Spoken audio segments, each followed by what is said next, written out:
जनकपुर मिथिला नगरी में सुख समृद्धि का राज था। जनक परम धर्मात्मा पुरुष थे। उनके पास एक दिव्य धनुष था, शिव का प्राचीन धनुष, जिसे देवताओं ने भी न उठाया था। राजा जनक ने प्रतिज्ञा की थी कि जो वीर उस धनुष को उठाकर परिक्रमा कर सके और इसे बिना कठिनाई के खींच सके, वही उनकी पुत्री सीता का वर होगा। सीता जी जिन्हें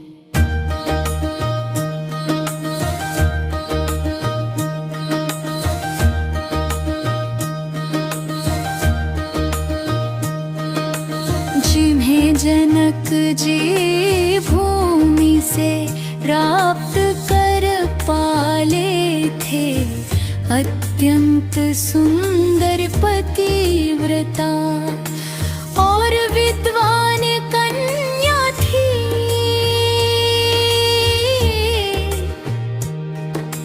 वे प्रकृति की गोद में पली थी,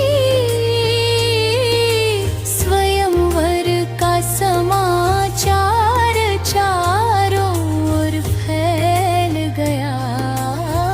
राजा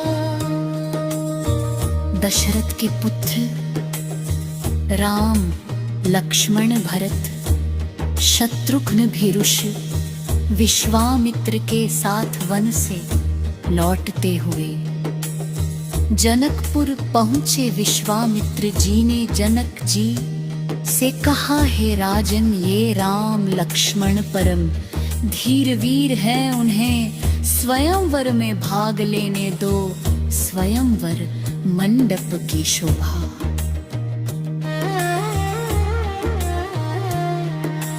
अकल्पनीय थी सोने चांदी के सज्जित महल, फूलों की मालाएं संगीत थे,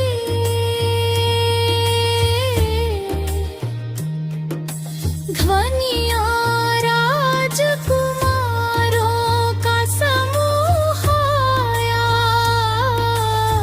मगध के अज काम रूप के खरदूषण जनक के, भांजे सहस्रबाहु तक सभी ने धनुष को छुआ, परंतु वाह, पर्वत के समान अटल रहा। कुछ के हाथ टूट गए, कुछ बेहोश हो गिरे, हंसी ठट्ठा होने लगा। तब राम जी उठे, तब गोस्वामी तुलसीदास लिखते हैं, राम उठे धनु ले परिकरी, जनु नीलमणि नकसी न भाया।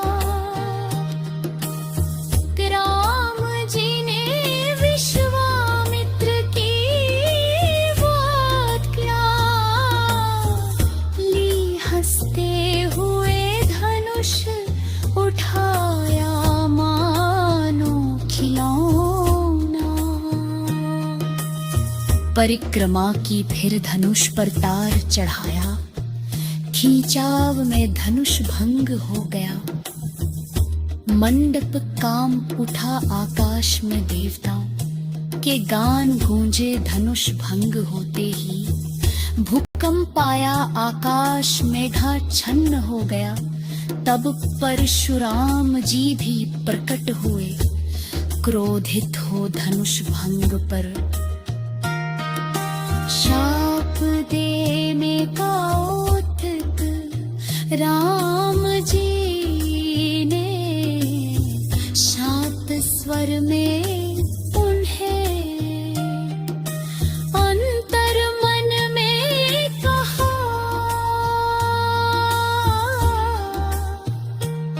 यह विष्णु धनुष था, मैंने भंग किया,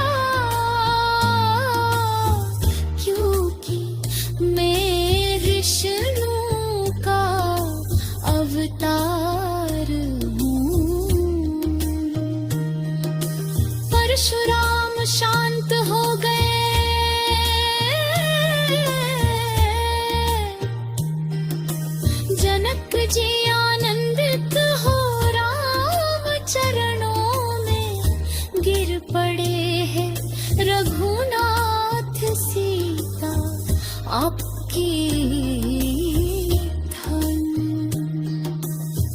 धर्म पत्नी बनी विवाह का। शुभ मुहूर्त निकाले सीता जी लज्जा से शर्माई, पर हृदय में आनंद उमड़ पड़ा। विवाह की तैयारियां शुरू हो गई। दशरथ जी को संदेश भेजा गया अयोध्या से, बारात आई, भव्य विवाह संपन्न हुआ।